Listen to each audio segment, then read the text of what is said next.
ఈ cinema release అయ్యాక ఈ స్థాయి సక్సెస్ అవుతుందిలే అనుకున్నా. ఫర్ ఎగ్జాంపుల్, ప్రేక్షకులందరూ నన్ను, మా టీంని, వెంకటేష్ గారు అందరినీ ఇలా ప్రేమగా సంకనెత్తుకొని బాబు మీ సినిమా హిట్ అని చెప్తారులే అని అనుకున్నా. కానీ సినిమా హిట్ అయ్యాక బాహుబలిలో రమ్మకృష్ణ బాబు ఎత్తి అమరేంద్ర బాహుబలి అని ఎత్తినట్టు ఇదిరా మీ సినిమా సంక్రాంతికి వస్తున్నామని చెప్పి ఎత్తి పైకెత్తి చూపించినంత ఒక అది విటి గారు చెప్పినట్టు గూస్ బంప్స్ కేశవ అన్నట్టుంది పరిస్థితి. So thank you once again audience, and I love you. And ఇంకొకటి, ప్రమోషన్స్ గురించి మాట్లాడాలి. నాకు విజయాన్ని అందించే ప్రేక్షకుల కోసం, మా సినిమాకి డబ్బులు కొన్ని టికెట్ తీసుకునే ప్రేక్షకుల కోసం మా సినిమాని వాళ్ళ ఇంటి ముందుకు వెళ్ళి అమ్మడానికైనా రెడీ. అయ్యా మేము వస్తున్నాం థియేటర్కి రండి అని. అలాగే ఆ సినిమా రిలీజ్ అయ్యాక వాళ్ళు ఎలా ఫీల్ అవుతున్నారో వాళ్ళ ఇంటికి వెళ్ళి కనుక్కోవడానికి కూడా ready. So I respect them because మీరు లేకపోతే మేము లేం.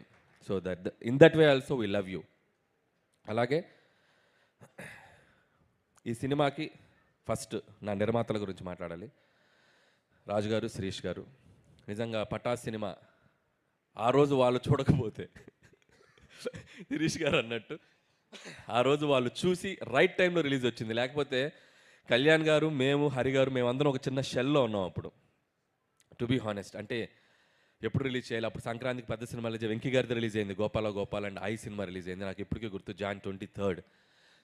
వాళ్ళ సినిమా చూసి ఈ సినిమా బ్లాక్ బస్టర్ హిట్, అసలు మీరు కంగారు పడకండి అని చెప్పి ఈ సినిమాని మార్కెట్లో రిలీజ్ చేసి నన్ను ఫస్ట్ డైరెక్టర్గా నిజంగా నన్ను నిలబెట్టింది కళ్యాణ్ రామ్ గారు. అయితే దాన్ని మార్కెట్లోకి వెళ్ళి డిస్ట్రిబ్యూట్ చేసింది రాజు గారు. సో వాళ్ళిద్దరికి నేను ఎప్పుడు థ్యాంక్స్ చెప్పుకోవాలి. అక్కడి నుంచి నా ప్రయాణం వాళ్ళతో స్టార్ట్ అయింది. ప్రతి సినిమాకి ఎక్కడో చోట మాకు ఒక చిన్న వేవ్ లెంత్, కమ్యూనికేషను, ఒక ఫ్యామిలీ బాండింగ్ అది ఎప్పుడూ ఉంటుంది. సో సినిమా టు సినిమా నిజంగా వాళ్ళు నన్ను ఎందుకు బయటకు వెళ్ళనివ్వట్లేదు అని అంటున్నారు అందరూ. వాళ్ళేం బయటకు నన్ను ఏం కట్టేయలేదు అని, నువ్వు ఇక్కడే ఉండని, నీకు ఎక్కడ కావాలంటే అక్కడ చేసుకొని నేను ఎప్పుడు ఫ్రీడమ్ ఇస్తారు వాళ్ళు. బట్ నాకు వాళ్ళతో కనెక్ట్ ఉంది కాబట్టి నేను ఎప్పుడు వాళ్ళతో సినిమాలు చేస్తూనే ఉంటాను. అండ్ 1-2 సినిమాలు, ఒక సినిమా బయట చేసినా నేను మళ్ళీ రాజుగారి సినిమా నేను చేయడానికి ఎప్పుడు ready. So SVC is my home banner లాగా sir, I always with you.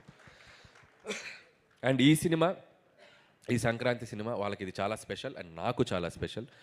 So in so many ways thank you sir Shirish garu. And రాజు గారు ఇప్పటివరకు మైక్ మాట్లాడితే వైరల్ అయ్యేది, అండ్ ఇక నుంచి మా శిరీష్ గారు మాట్లాడితే వైరల్ అవుద్ది. అండ్ శిరీష్ గారు ఇక నుంచి మీరు ప్రతి సినిమాకి మాట్లాడాలి. సో అలాగే నా టీం, నా టెక్నీషియన్స్, ముందుగా నా రైటింగ్ టీం అందరికీ, సాయి బాగా ఇంప్రూవ్ అయ్యావు స్పీచ్లో నువ్వు కూడా. ఏంటో ఈ సినిమా సక్సెస్ తర్వాత ఒక్కొక్కటికి మాటలు ఎక్కువ అవుతాయి, చూసుకొని జాగ్రత్త. అలాగే Ajju and additional dialogues Ajju and Naga, and అలాగే మా నారాయణ గారు. సో ఆయన లేరు ఈరోజు, ఆయన అమలాపురంలో, ఆయన గోదావరి డిస్టిక్లో సినిమా సక్సెస్ని ఎంజాయ్ చేస్తున్నాడు. అలాగే మా బాబాయ్ అరుణ్ ప్రసాద్ గారు రైటింగ్ టీంలో ఉన్నందుకు వాళ్ళందరికీ నా స్పెషల్ థ్యాంక్స్. వీళ్ళందరూ, సాయి, నారాయణ నాకు ఎంత పిల్లర్సో మిగతా టీం, రైటింగ్ టీం కూడా. సో వాళ్ళందరూ నాకు బ్యాకప్, నన్ను అలా నిలబడి కాస్తూ ఉంటారు ఎప్పుడు. అంటే వీళ్ళందరూ ఎలా ఉంటారంటే, సాయి, వీళ్ళ నారాయణ అసలు మొహాటం ఉండదు. ఏదున్నా కూడా ఆల్రెడీ చెప్పాను కదా, ఇది ఇంతే అని చెప్పి మొహాటం లేకుండా చెప్తారు. అలాంటి వాళ్ళు ఎప్పుడు టీంలో ఉంటారు, నాకు చాలా హెల్ప్ అవుతుంది. దాని థ్యాంక్ యూ సాయి. నేను అలాగే ఆర్టిస్టులందరికీ, సో అవసరాలు శ్రీనివాస్ గారు, మురళి గారు అండ్ శ్రీనివాస్ గారు, మీరు కూడా, శ్రీనివాస్ గారు మీరు కూడా మైక్లో కొద్దిగా అది అన్ని సినిమాలకి జనాలు వెళ్ళాలి, ఓకే. అది మరి వెళ్ళట్లే చెప్పకూడదు మనం, ఓకే. అండ్ అలాగే and my key technicians, my Sameer Reddy garu, thank you sir. F2 అనే బ్లాక్ బస్టర్ చేసాం మన కాంబినేషన్లో, అండ్ దట్ 74 daysలో చేసాం. ఎందుకంత ఈగోకి తీసుకున్నారు, 2 రోజులు తక్కువ చేయాలనుకున్నారంటే. సో ఇది 72 daysలో ఫినిష్ చేసాం. అండ్ అలాగే మా ఆర్ట్ ప్రొడక్షన్ డిజైన్ ప్రకాష్ గారికి, థ్యాంక్ యూ ప్రకాష్ గారు. అండ్ ఆల్వేస్ ఒక వెల్ విషర్ లాగా, సినిమా టెక్నీషియన్ లాగా వెల్ విషర్ లాగా ఉంటారు మీరు, thank you so much. And అలాగే తమ్మిరాజు గారు ఏంటంటే, ఎవడైనా డైరెక్టర్ సినిమా తీస్తే డైరెక్టర్ గుడికి వెళ్ళాలి సినిమా హిట్ అవ్వాలని, లేదా ప్రొడ్యూసర్ వెళ్ళాలి. సరే మేము టెన్షన్గా రిలీజ్ అయ్యాక సక్సెస్ అయ్యాక వెళ్తూ ఉంటాం. ఆయన సినిమా రిలీజ్కి 4 రోజుల ముందు వెళ్ళిపోతాడు, మా అనిల్ సినిమా హిట్ అవ్వాలని. అంత మంచి కోరుకునే టెక్నీషియన్ నా పక్కన ఉంటాం. ఎక్కడికి వెళ్ళొచ్చారు, అరుణాచలం వెళ్ళొచ్చారా?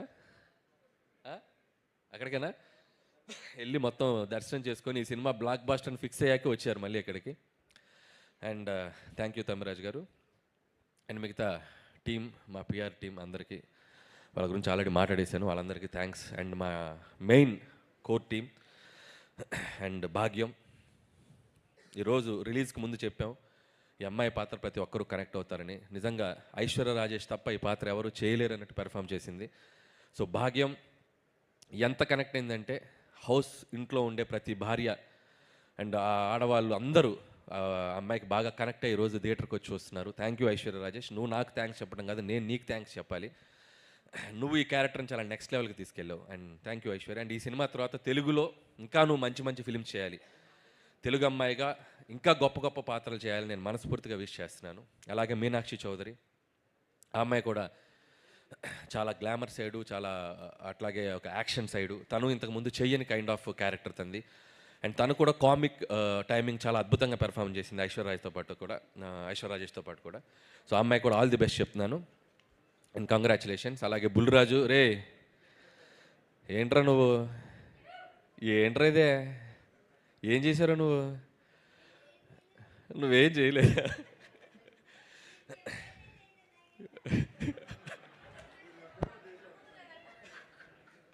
బాగా చేసావు. 2 రాష్ట్రాల ప్రజలు, అటు అమెరికాలో ఉండే ప్రజలు అందరూ నేను మెచ్చుకుంటున్నారు. చాలా చిన్న వయసులో చాలా గొప్ప పేరు వచ్చిందిరా. God bless you. బాగా చదువుకో, మంచి మంచి సినిమాలు చేయి, ఓకే? బాగా చదువు నెగ్లెక్ట్ చేయకు. అలాగే వీడి పాత్ర కూడా, బుడ్డోడి పాత్ర ఓటీటీలో వచ్చాక చాలామంది కంప్లైంట్, ఆ పిల్లలు చూడలేకపోతున్నారు. నిజంగా పిల్లలు చూస్తే ఏంటో పరిస్థితి అనేది వాడితో చెప్పాలనుకొని చేయించాం, అంతేగాని వాడితో ఏదో బూతులు మాట్లాడించాను కాదు. మా కన్సర్న్ ఏంటంటే పిల్లలు ఓటీటీ చూస్తే కొన్ని అడల్ట్, ఎందుకంటే ఇంగ్లీష్ ఫిల్మ్స్ చాలా ట్రాన్స్లేషన్ మీరు చూస్తే మనీ హైస్ట్ ఇలాంటి సినిమాలు చూస్తే ఆ మక్కి బూతులు అవి మనం పెద్దవాళ్ళు ఊరినాయనో అన్నట్టుంది. పిల్లలు చూస్తే కొద్దిగా డేంజర్, కాబట్టి చూస్తే ఇలాంటి ప్రమాదం ఉంది అని చెప్పడానికి